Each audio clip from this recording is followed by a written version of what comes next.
Hey, everybody. It's Sean Gibbons from the Communications Network. Welcome to Thanksgiving week, and you are here for a conversation that we are delighted to put together for you with our friends from GRIS, Candida Fund, the Trace, and the Marshall Project. I'm going to get to that in just a quick minute, and we will take your questions along the way. But before we do that, just a little bit of housekeeping. First thing we'd like to do is something we've made our practice over the last too many months together, and that is an idea that we've borrowed from Professor Brene Brown at the University of Houston. That's that two-word check-in. So if you would, go into the chat. Chances are you're going to see that down at the bottom of your screen. You use your finger or your cursor, whatever you use to manipulate your computer. If you would go on down into the chat, I'll try to join you here. And let's hop in and just say hello to one another, be in community. So if you open up the chat, make sure it's set up. It'll either say to everyone or it might say all panelists and attendees. Go ahead and type in your name, where you're coming in from, and then those two words that kind of describe how you're doing today. So I'll just have a go at this here. Just bear with me. I tend to be a lousy, I'm a hunting pecker. Never learned how to type, unfortunately. Hi. And see y'all, Allison, you're already in there beating me to it. Okay, sorry, gang. You're gonna have to bear with me. I'm just gonna get hi, it's Sean. And the way I'm feeling is excited for this conversation and grateful that we've made it to the holidays, that we have a couple days to sort of give ourselves a little time to reflect. Hey, Ariana, how are you? Dina, how are you, my friend? Who else have we got there? Kareem, how are you? Sabrina, how's it going? Who else is in there? David, how are you, my friend? David, how you doing, Mr. Marcus? Lori, nice to see you, or Lauren, sorry. Linda, how are you, my friend? Piper, Diane, how are you? Susanna, lovely to have you with us. Grateful for the sun. I don't know where you're at, Susanna, but I'm jealous. It's been poking out here and there in the Washington, D.C. area. Amy, how are you, my friend? All right, gang, why don't we continue to be in conversation with one another? We'll also be putting in some links into that chat, or if you find something that you think is valuable, could be useful to others, feel permission to go ahead and toss those in yourself over the course of this next hour that we're going to be together. All right, with that, Mr. T, Tristan Mahabir, my partner in crime, is running the slide deck. And just want to remind you, we've been doing quite a lot. Just at V, I think we had something like 36 hours of programming. With V Plus, you can add another 10 or 12 hours of programming. This will be one of them. All of that's available for replay. Some of it's now available on YouTube, but all of it's available on ComNetworkVirtual.org, and you can see the URL right there. We also have transcripts and other things if that's useful to you. So please do avail yourselves of that. Mr. T, if you would, take us forward.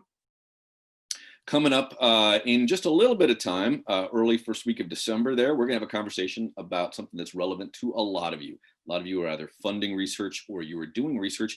How do we get that out in front of people in a way that resonates and is useful to folks, whether that's folks working in journalism, as folks we have assembled today, or others who might need to understand some recent information or data that's been collected and has some value to all of us. So that conversation will unfold on December the 3rd. Those names down there probably familiar to you. I think Allison's actually here in the chat, if I'm not mistaken. So lovely to have all of you with us and hope you'll come back and join us for that December the 3rd, again at 2 o'clock Eastern time.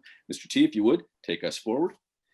We also have another V Plus keynote 2, actually, before we close things out here. This one is with Kevin Wynn, excuse me. Kevin is one of the founders of Creative Mornings. He's been a tremendous mentor to us here at the network, and we're grateful to have him. He's going to be joining us, as you can see it there, December the 9th. So just a couple of weeks out, Kevin will be with us for an hour, talking about how do you build community, and we're big believers that communications moves at the speed of trust, and that means that the work that we all do in the communications field is increasingly now community building work. Maybe not be how you thought about your work, but increasingly that is the way that we need to be thinking about our work. And Kevin's going to talk about how we can do that effectively. Mr. T, if you would, take us forward.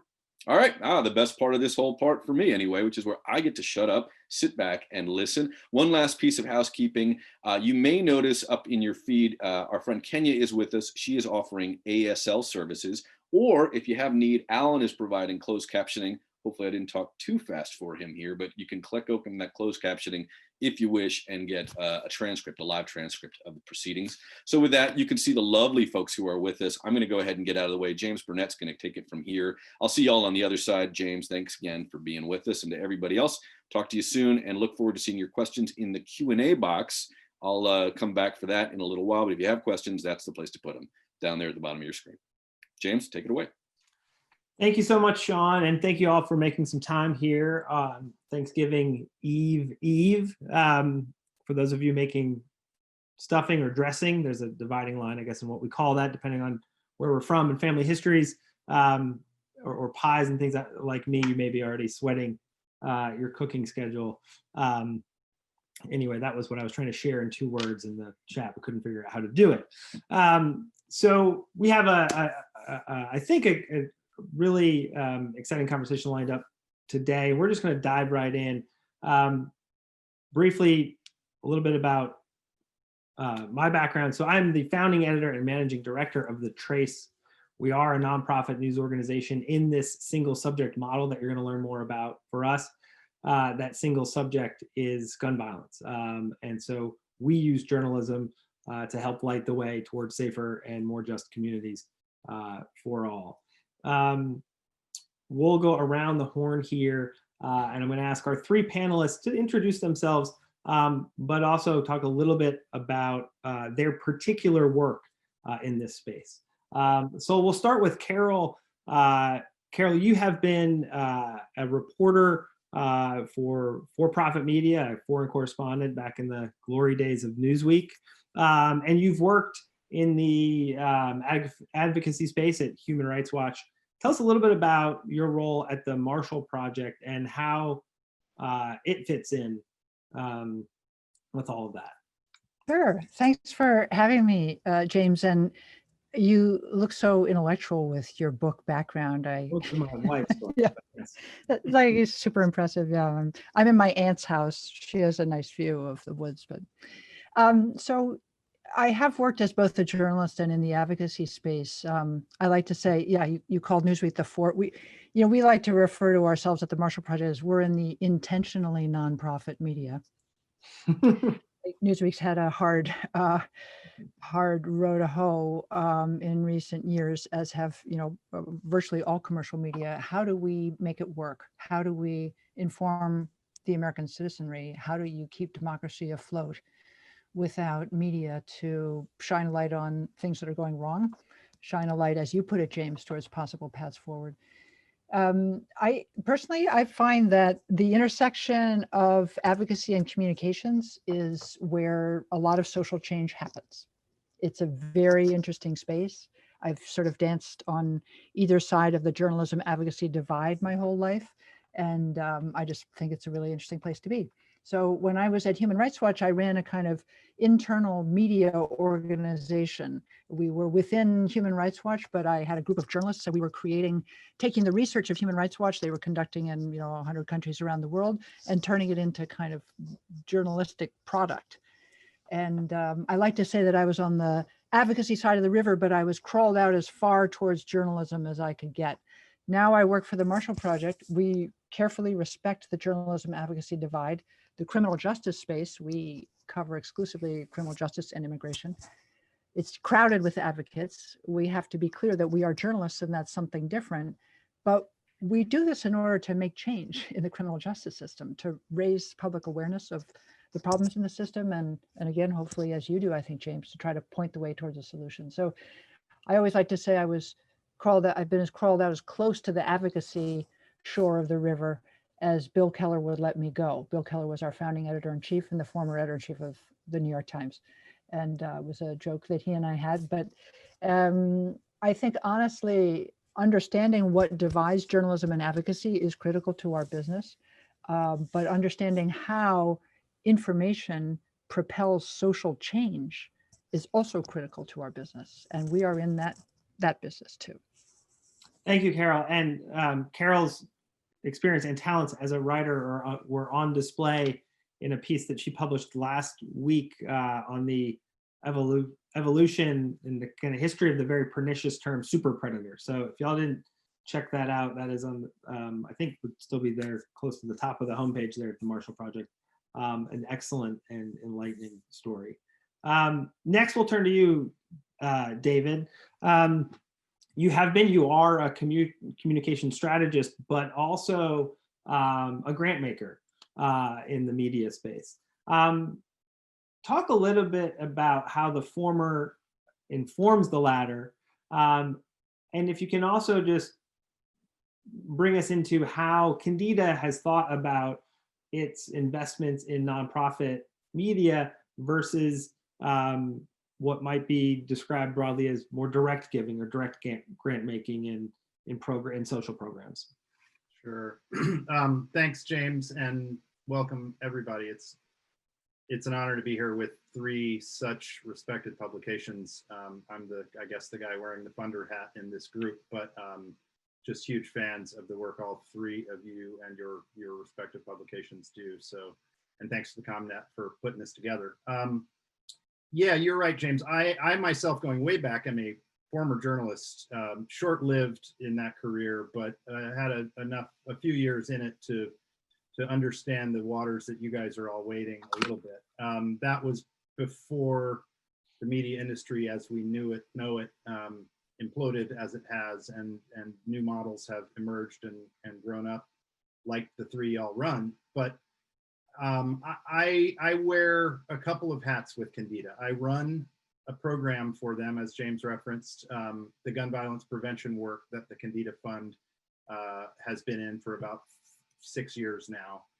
I also am a general communication strategist who consults to all of the programs in that fund, and have been working in philanthropy communications, writ large for 20 plus years now. For those who don't know, Candida is a family grant-making foundation based in Atlanta. It's been around about 25 years.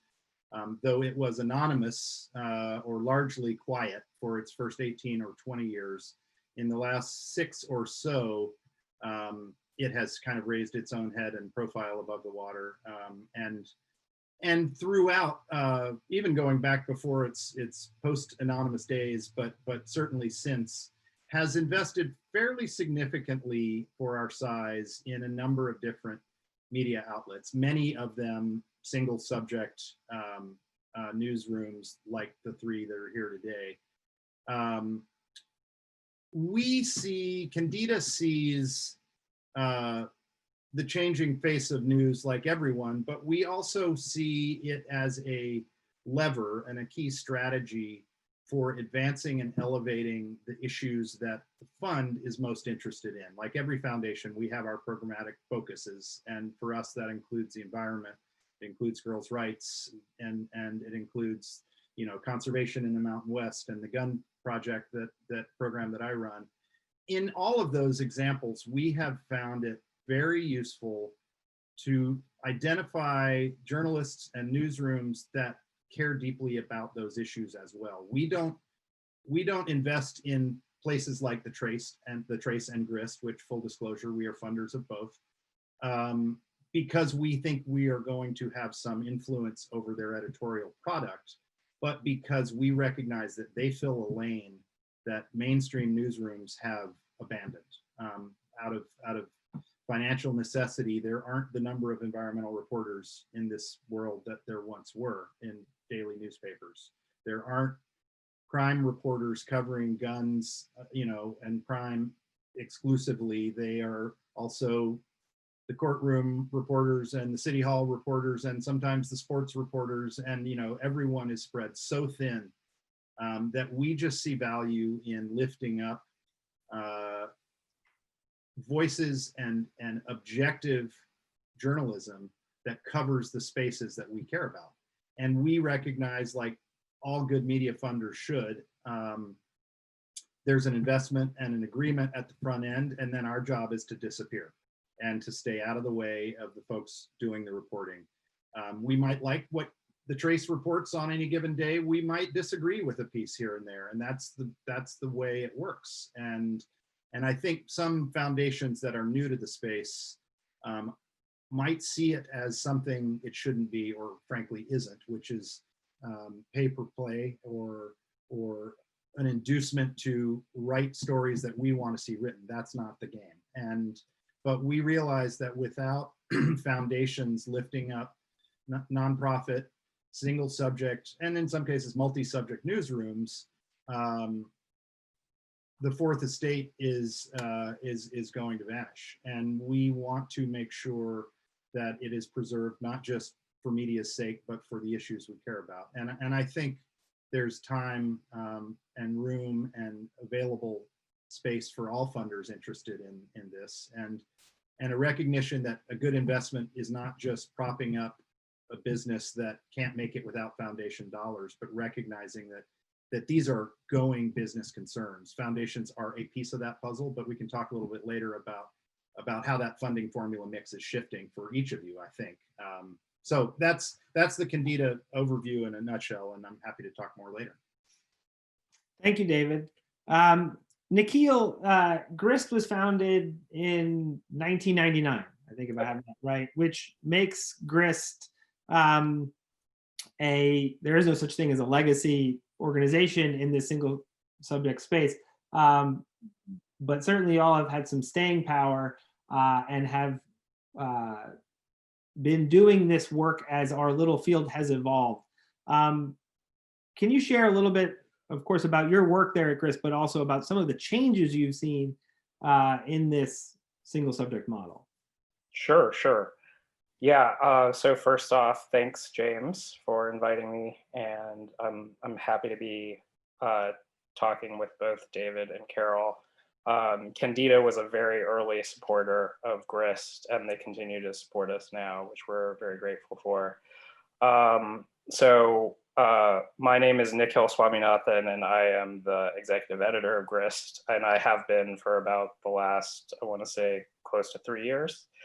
But as James said, we've been around since 1999. And so initially, GRIST was launched as a newsletter and then sort of turned into a blog. And there was a point when we might have shared space with the Gawkers and the Gothamists of the world. And then other moments in our history where we shared more space with the Mother Joneses of the world, just as a nonprofit media site.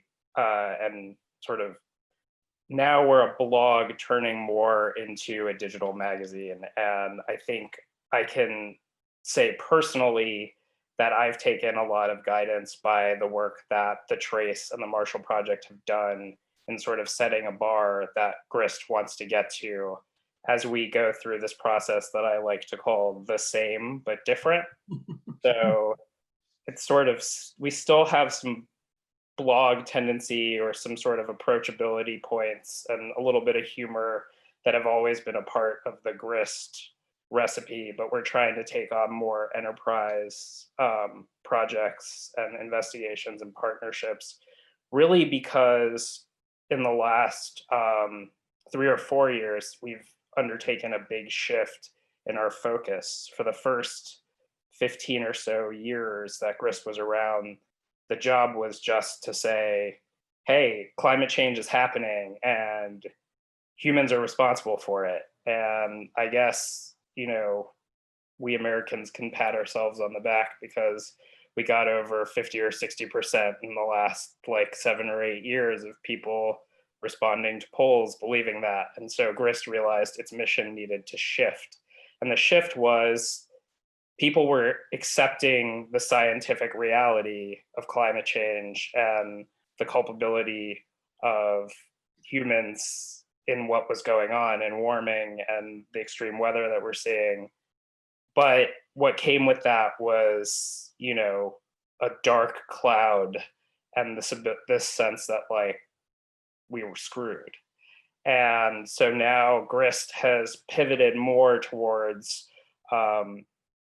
you know, as we've traditionally called ourselves, a beacon in the smog, pointing towards solutions and, you know, progress being made, however incremental, on the city level, corporations taking more responsibility for their carbon footprints, obviously, technological advancements. And we, you know, during the Trump era, we've sort of been what I would call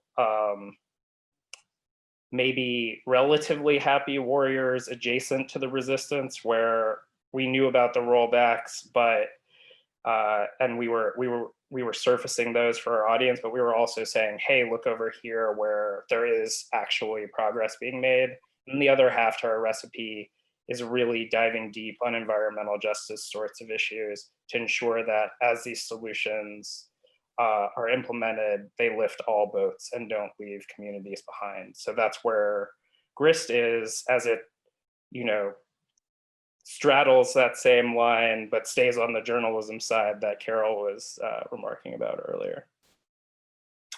Thank you so much. You know, it strikes me that you can't have a conversation about journalism and impact today without considering the big structural challenges, existential challenges in some cases that that the media face, from the distrust of journalism felt in part among those identifying as conservative politically, but also in communities of color that have been underserved and estranged from the media. David alluded to the hollowing out of local newsrooms and how that has led to real gaps in coverage at the local level. The sheer crush of information that I think we all feel sometimes. So in that context, the question for all of you is, why do this? Why focus on just one thing and take that approach when there are all the different challenges swirling about? James, I'm happy to start that from a funder's vantage. I think one of the benefits we have seen, Candida has seen, and I'm not sure we could have claimed to predict it when we first got into the funding of this type of media. But one of the benefits has been the power of partnerships that publications, online news magazines like the three of you run, have made with traditional media. And I think one reason, to your question, one reason to invest in a newsroom that is focused exclusively on guns and the business of firearms, as you guys do, for instance, James, is because that bubbles up to 8,000 word features in the New Yorker that a reporter of yours and a partnership of yours with them made possible, and suddenly an investment in you is seeing eyeballs that you never would have reached on your own. Similarly, each of you have made partnerships with local dailies who will either rerun stuff you've written or co-create new pieces with y'all. I think there is a void that you are filling in those hollowed out dailies that otherwise may not get filled. And so for us, there is sort of a mushrooming, rippling benefit. Yes, you do good things unto yourselves and for your online readers, but those have connection points to people who might never visit the Trace website. Yeah, if I can pick up right there, David, this is something that we've been figuring out or have landed on about a couple years ago at Grist, is that if we do our jobs right, if we scale in the right way, we can actually serve as a sort of climate and environment desk for, our ambition will be for like the whole nation and beyond. But, we can tell these location-specific stories that have national themes and find partners on the ground who will deliver it to the ideal audience for that story. And like you said, we have done it both through sort of deliberate partnerships up front and collaborations, and we've had local newspapers reach back out to us after we've published something and say, hey, can we carry that? And we're one of those like steal our content newsrooms. So we're very, we try to get the rights to all the images that we use for syndication. And, we're very, very happy to have our stories run elsewhere. And these, I just want to, somebody from the Miami Herald reached out to me a couple months ago to republish a story that we had written that took place in South Florida. And I'm just going to read to you his signature, which said he was the Environment, Climate, Hurricane, Courts, and Crime editor. So I don't know. I think he's also on the team that picks like the best Cubanos in town. But like, when I read that, I said to myself, this is the proof that if we expand our ability and find freelancers in the right place who can tell stories that are around them, that are applicable to other places, the themes of which they're applicable to other places, like it's a really powerful model. And, you know, I would trust, like I do trust, because I do go to these sites myself, criminal justice and immigration reporting from the Marshall Project above anyone else, gun violence reporting from the Trace above anyone else. And, you know, we would hope that people feel that way about Grist, or can be made to feel that way about Grist. But I think there's a lot of power in going to local media, where I think when you hear all this fist pumping, fist shaking at the media, people are really talking about national outlets like the Times and CNN and Fox News, and less so their local paper, which they just sort of get automatically and maybe don't realize has been hollowed out in some cases. That's such a wonderful, I love that guy's signature line. That is actually hilarious, but also sad. You know, I just want to steal, I want to say something that I heard James say the other day, because he's the moderator and he can't say it himself, but it was such a smart point, James, and I want to repeat it, which is, you know, one of the problems that media has is, particularly when reporting on a fairly technical and complicated subject like the criminal justice system, which is a bowl of spaghetti, or, you know, guns, which are a genuinely, or climate, right? All of them have sort of complicated parts and specificities that a general reporter who's covering the Cubanos, the hurricanes, and the court system, you know, may not have the time to know all those nuances. So having the single subject expertise, look, there are a lot of great criminal justice reporters in this country, but there aren't very many criminal justice reporters like those at the Marshall Project who have the, you know, luxury, I guess you would say, to cover this every single day and really, really know this subject. And I think I hope it means that we get stuff wrong less, because we know what we're talking about. And that, I think, helps with the experts in subjects out there who read the morning paper and think, you know, they sort of like clap their hand, their forehead, and say, oh, God, all right, well, you know, that's the newspaper version of this subject that I know so well. So knowing the subject well helps you with the other people who know that subject well. I think part of the issue that we face, though, you know, you mentioned audience. Look, our mission, and yours too, James, and yours, Nikhil, how do we make more people care about these incredibly important social issues like criminal justice, gun violence, and climate change? And so you want to be speaking beyond, not just to the experts. If you haven't captured the experts as an audience, you're not doing a good job. But if you stop at the experts, you're also not doing a good job. So we've co-published with, I think, more than 150 different media outlets in the 5 or 6 years since the Marshall Project has been around. And that's really how we're able to reach a more general audience and hopefully expand the community of people who care about the criminal justice system. And, you know, I also think that one thing as journalists we all have to contend with, we were doing a feasibility study in a major American city where, you know, like all of you, were very concerned about local news, local newspapers, local media ecosystems, and how they're dying, basically. Many tens of thousands of journalism jobs lost just since the beginning of COVID, not to mention the decimation that was already occurring before the pandemic. And as we were conducting a lot of interviews in this city, I happened to be speaking with somebody who ran a literacy program who said, you know, 95% of the adults in my neighborhood can't read. And I actually thought I had misheard her, because I could not conceive that there could be a neighborhood, a Black neighborhood, but I could not conceive that there could be a neighborhood in a major American city where 95% of the people couldn't read at the 6th grade level.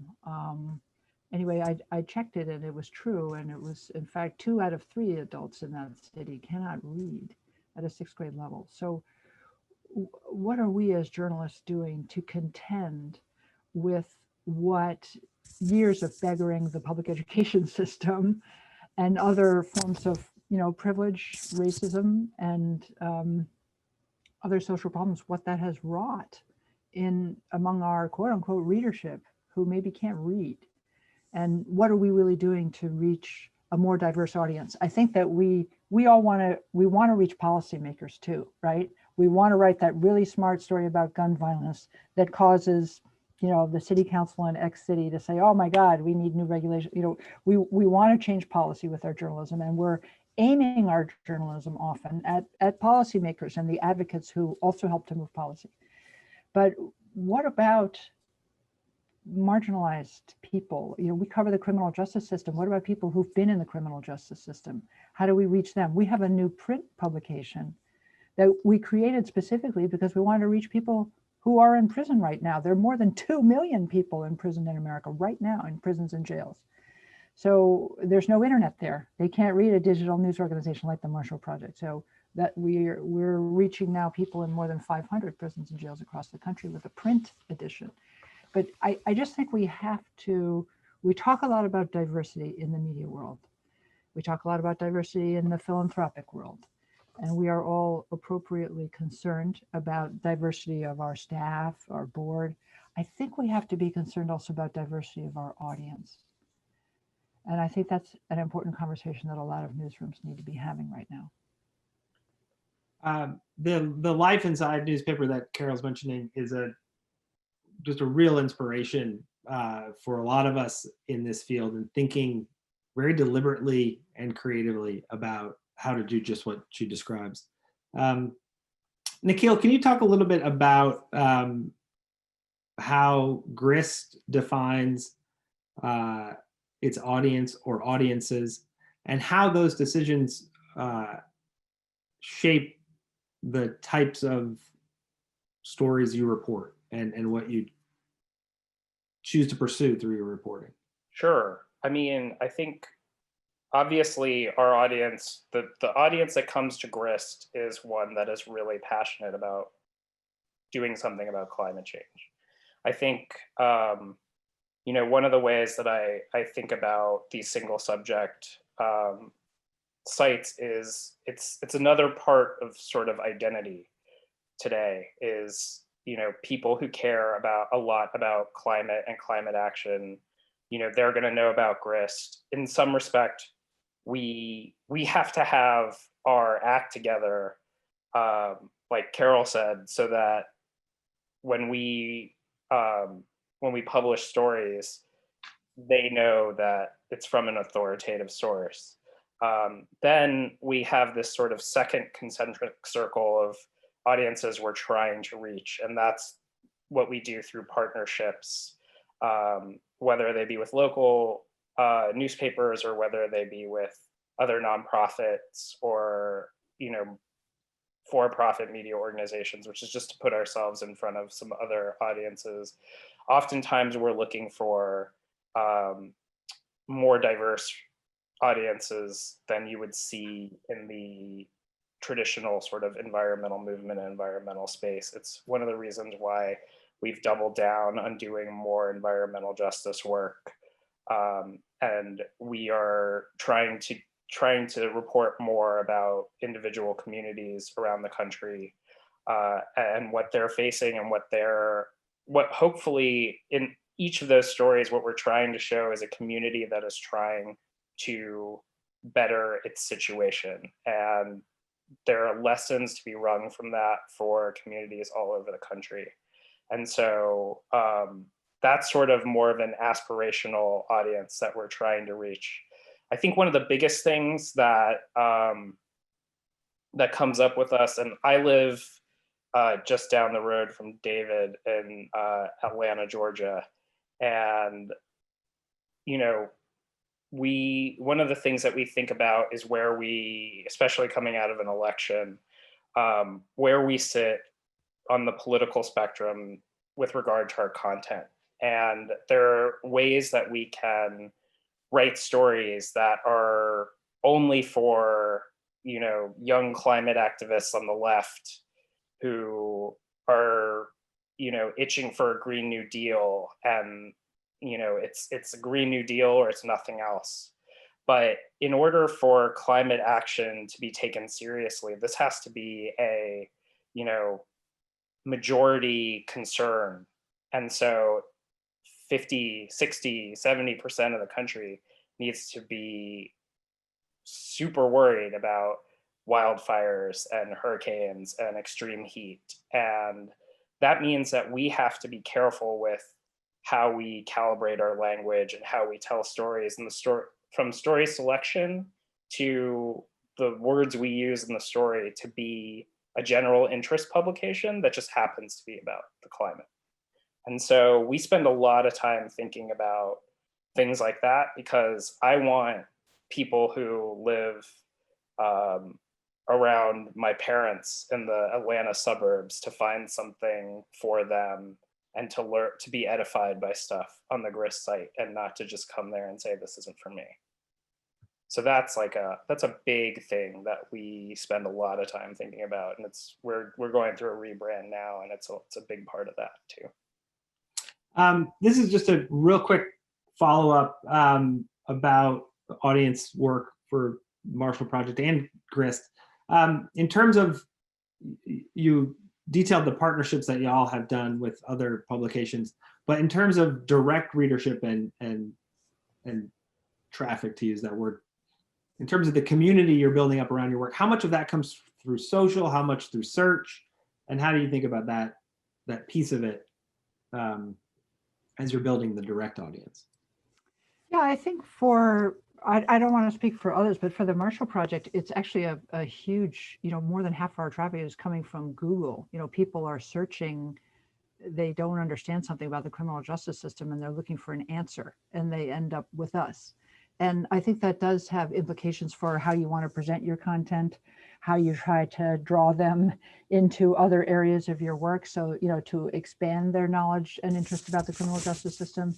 And it's different. I should say also that our traffic, we're getting, over 1 million page views a month now, really shot up after the murder of George Floyd, I have to say. But that is even dwarfed by the audience that we get through our partner publications. Often, like that Super Predator piece you mentioned, Jane, was published with NBC News, and that has a much greater audience. So, much as we like to sort of have an air of superiority about the nonprofit media and how good we are, it is still the case that the legacy media command large audiences that we try to hook ourselves onto. So it's a complicated, I think we also try to think strategically about our media partners. I was telling someone a story the other day about a reporter, she's our cops reporter, and she spent almost a year on an investigation into cops who were vets. So about 20% of police officers have previously served in the military. And there was reporting sort of all over the place about, well, are they more violent or are they less violent if they've served in the military? Are they more like trigger happy because they're trained to just shoot at the enemy right away? Or are they more disciplined because they've had like better and more training? And anyway, it's a fascinating story. The answer, by the way, turns out to be they are marginally more violent, but mostly they're more fragile. Mm. They fall apart psychologically more.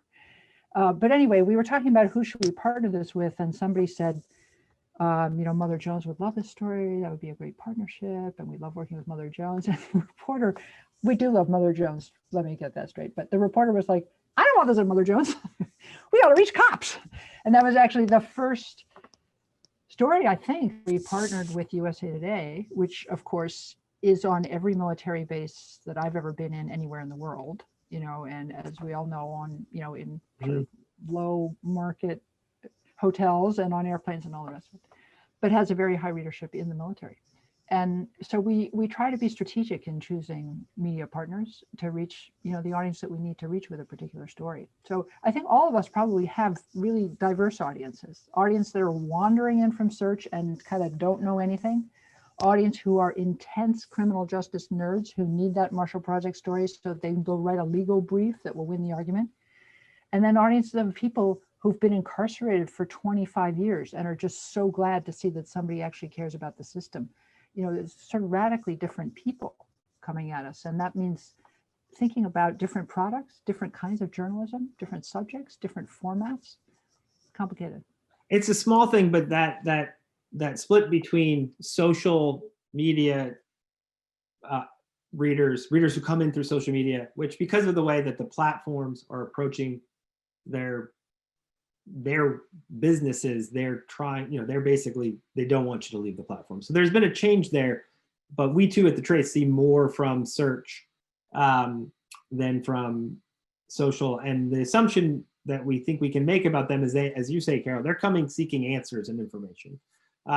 They're seeking a better understanding, which is a core part of what we do as journalists.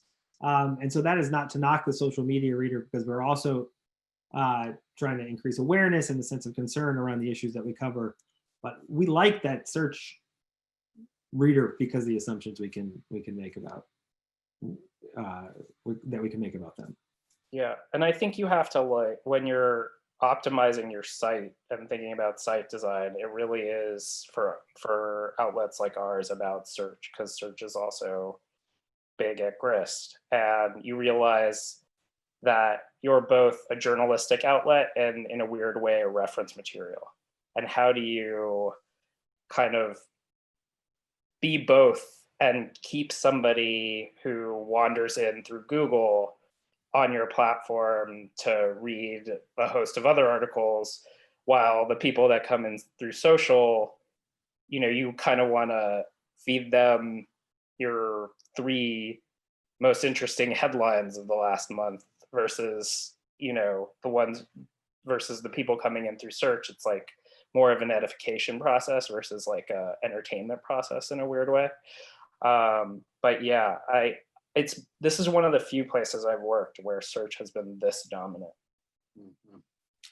I'm going to turn this next question first to David, and apologize because I'm going to put you on the spot a little bit, asking you to speak as a representative of the funder community. Carol talked about the imperative that we have as nonprofit news organizations to reach audiences that haven't been served by the media. And I think we all feel that, and that's plain. We don't have a business imperative, a business reason to monetize our audiences. That's not what we're doing, right? And yet, the funders, and maybe not Candida, because y'all are a very enlightened bunch, but funders I've spoken with, they do care about those eyeballs, those page views, and how you're doing on that. And they also, and rightly so, push for impact. They want to see impact from the work. They want to see people change happening because the story was published, right? We're all relatively small organizations. And so there is a question of resources and how we balance that. And do we all need, those of us in this work, whether as publishers, editors, funders, need to wrestle more with the trade-offs? But feel free to push back if you don't see trade-offs, but the trade-offs between how we have typically defined success, impact, and reach, and service to communities that have not been well served by the media historically. Absolutely great question, James. And absolutely not do I want to speak for all funders. Sure. But I think you have put your finger on an issue that is being confronted in the philanthropy community, both on the narrow sort of frame you put on it and on impact writ large. And who do we attempt to serve? What are going to be our measures of success and impact? Those questions particularly brought into focus in the last 9 or 12 months by both a global public health pandemic and a racial reckoning. I think there are foundation staff meetings and boardrooms everywhere where people are scrambling to figure out, how do we reset? How do we recalibrate? What defines impact and success? And do the metrics that we have all, so often used, are those fraught and are they broken? And do we need to throw them out and start over again? So I just want to begin by saying, like, there is a big systemic reckoning occurring right now on those kinds of questions. And I know I can speak personally for Candida. we are a spend out foundation, I should say. We have 3 years left, and we are in the midst of this both mindful awareness of the finish line when we will turn out the lights and be out of business, but also the sort of crashing urgency of race and equity in this country. And we're trying to figure out how do we square those two competing objectives. What can we do, how fast, by when? But I think the Carol point about, we're putting money into organizations whose job it is to write complicated stories with lots of words, when the audience that may be best served might not be able to read at a sufficient level to make sense of the product. I don't have an answer for that. I mean, that is a question for you guys as the news producers and generators, and for us as funders. Like, we all need to get our minds around underserved, underrepresented, underreached audiences. So I don't mean all of this to sound like a dodge, James. I don't think there is a good, clear answer. And if there are funders out there that have figured it out, I haven't talked to them yet, and I would love to. But I think we recognize that one small nod, I guess, in a useful direction is we recognize that news sites are not the only mediums to move a message and to move a public opinion. So, for instance, we invest heavily in Sundance and the documentary film program there, because storytelling in that visual form is a whole different way to move the dial. We are in the midst right now, and it's not out yet, but will be soon, of a sort of help working with Sundance on a call for short documentaries around gun violence prevention, because we've discovered there just aren't enough filmmakers telling those stories, and the right filmmakers who are closest to the issues and most affected by the issues aren't empowered or funded to tell those stories. So we're trying to figure out creative ways in other media to address some of this challenge. But I'm also genuinely curious to hear Carol and Nikhil's thoughts on this, because before you asked the question, James, I was going to put a question to all three of you, which is, a large bit of the audience watching today are comms folks who work for foundations. Like, this is an open mic for you guys. What guidance would you give us as funders of the kinds of work you do? What do we need to be thinking about differently? Because I think you've got some probably interested, perked up ears paying attention right now. Oh, I hope so. I mean, I think this question of impact is a really important one. And I've always been really ferocious at the Marshall Project with how we define it. I think in the media world, a lot of people in the for-profit media as well have defined impact as reach, how many clicks, like what was your traffic on that story? And I've always been really fierce that that is not our metric. That is not our metric. We look at the impact that we have on 3 different audiences. Policymakers, did we actually get a law changed or a policy, or did something actually happen in the real world because of a story we wrote? The experts and advocates and academics who know our subject well, did we inform them, inspire them? We are the oxygen, media coverage is the oxygen of advocacy.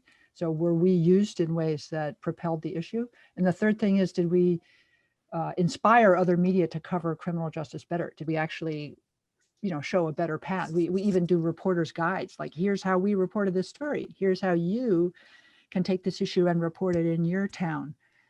So those are the 3, it's impact on policy, on advocacy, and on other media. And I've been fierce about not allowing traffic or reach to be part of that. I'm actually considering revising that notion, in part because I would feel that it would be a really good sign if, instead of being in 500 prisons, we were in 1,000 prisons. Like, that would be a metric of just being in more prisons and reaching more incarcerated people would itself be a huge win. So in that instance, I think audience size, if they are specifically, underserved audiences, I would consider that kind of numerical to be a fair definition of impact. In general, I would say funders take their cue from you. Not to say that you funders aren't smart and don't have your own ideas, don't get me wrong. But if you define impact as A, B, and C, And here's what I'm going to tell you every time I come back for renewal. Did I do A, B, and C? Then, you know, you've sort of set your own universe. So I would say it's a little bit on us to define impact clearly enough that our funders understand it and hold us to account for it. And we should be held to account. Yeah, we use a couple of those same sorts of metrics to judge how well Grist is doing. I think one of the things that is important to me, and this is, I guess, squishier for better or for worse, which is when we have the opportunity to tell stories about certain places that aren't on the coasts and aren't traditional, you know, media havens for looking for stories. You know, we like to do a little bit of follow-up, and we have a couple of audience people who are able to follow up in communities and see if a story of ours has taken off and if there's real world impact. I was blessed enough actually to work on a story earlier this year with a writer here in Atlanta. We were working on a story about a massive coal plant outside of Macon, Georgia. And it was all about how Georgia had asked to have its own, legislate its own way that coal ash is disposed and get away from the EPA's rules. And, you know, the story, we timed the story to when the Georgia legislative session was starting. And when it came out, the story was picked up by so many newspapers around here because it just sort of shot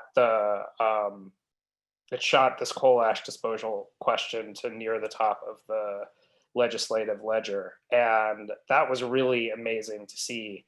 I mean, it fell farther down the list of priorities as COVID took over. But, you know, coming into the year, it was a real example of how effective these stories can be.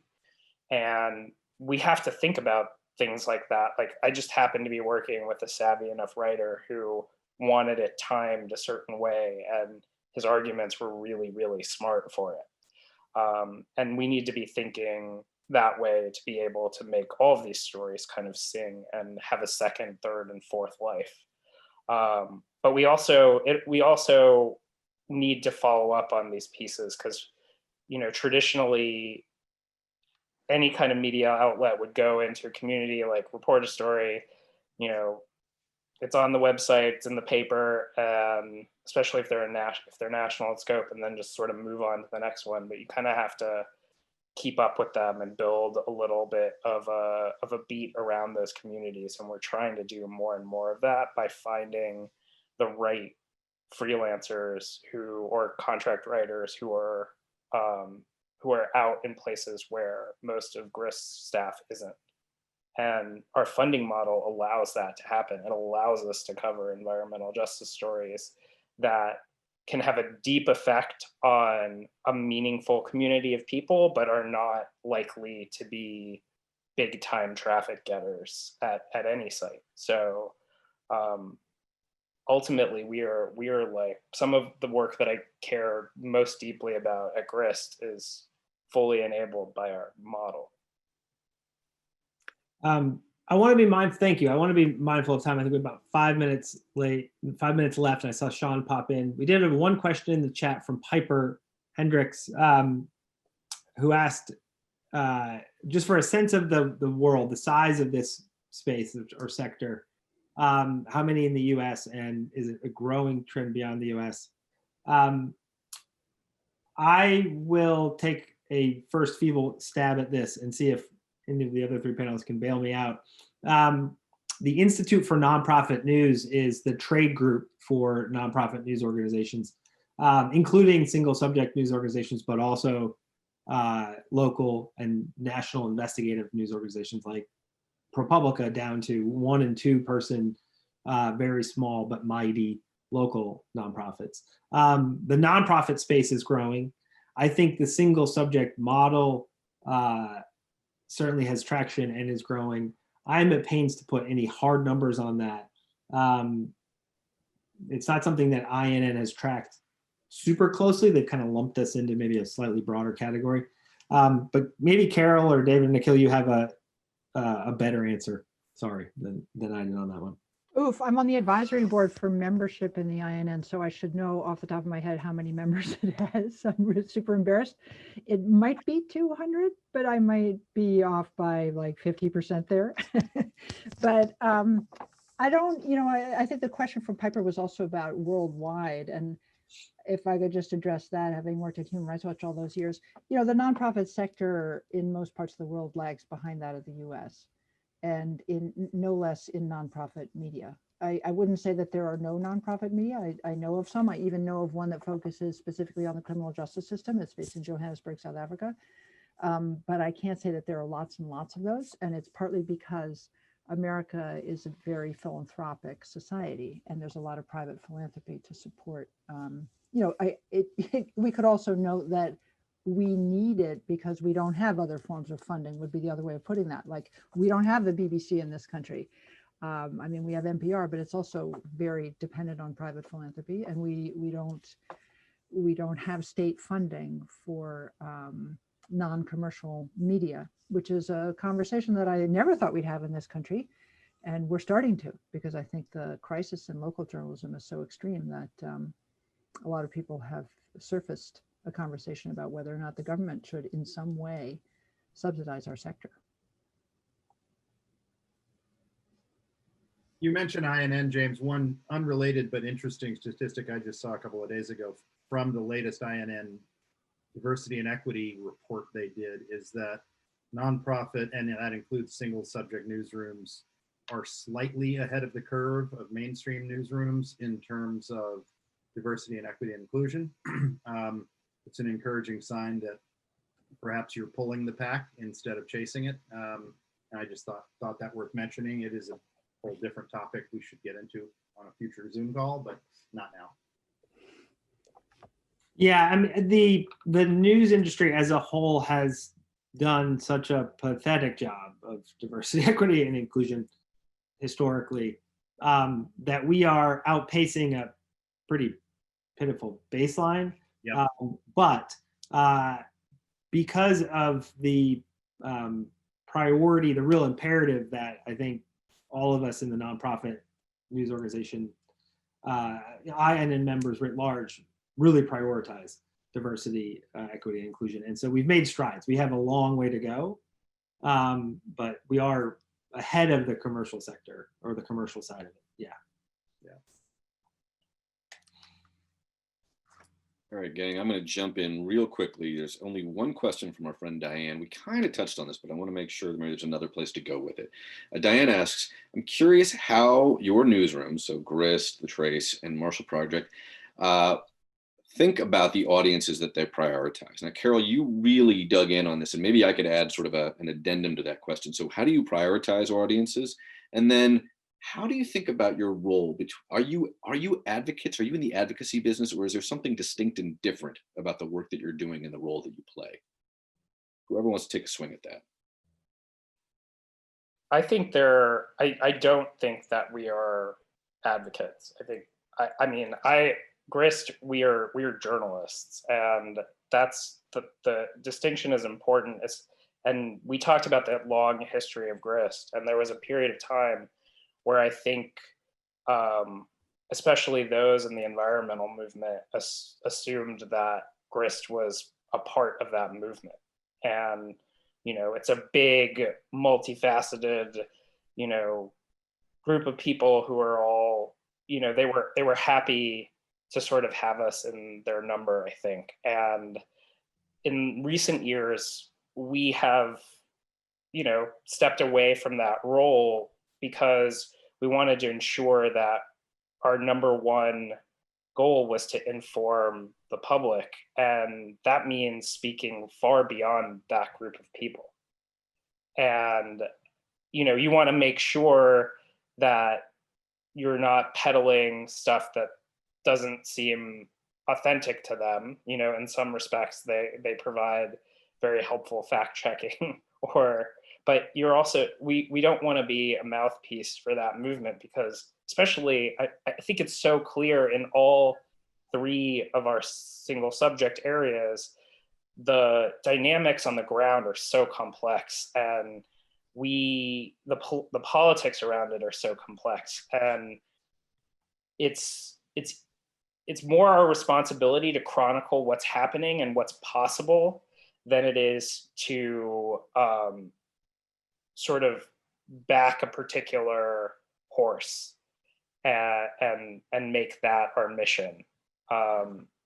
And it makes by having that broad of a scope, it actually makes our jobs more interesting and more feasible, because we can take in everything. We can evaluate the value of a Green New Deal. We can evaluate the future of nuclear. We can say, is carbon capture and sequestration like vaporware, or are we at a point where we absolutely have to have it? Like, Grist has to be able to have the freedom to say and evaluate and clearly look at all of those different elements instead of just beating one particular drum. And I would just underscore very quickly, that's part of the real value of nonprofit journalism as distinct from the advocacy space. Advocacy work does so much, creates so much value, does so much good in propelling issues forward and expanding the community of concern. But on the journalism side, we're able to be independent arbiters and say, is that the most effective solution? Is that reflective of the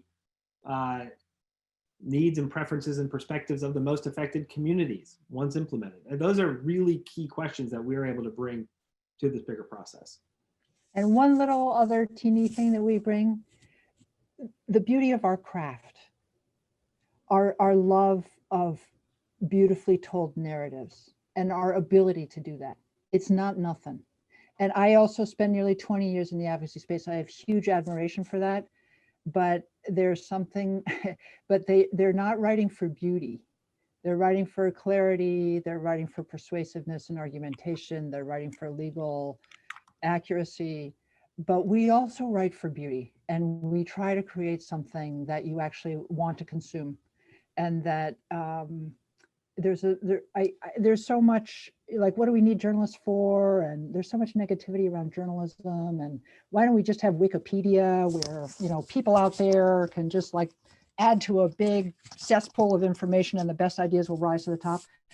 No, journalism is a craft, and we've labored long to master it. And it's because a beautiful piece of journalism that explains something in a splendid way and opens your eyes is itself, it's a little work of art. It should be a little jewel. We try hard to make things that are little jewels. We don't always succeed, but that's part of it.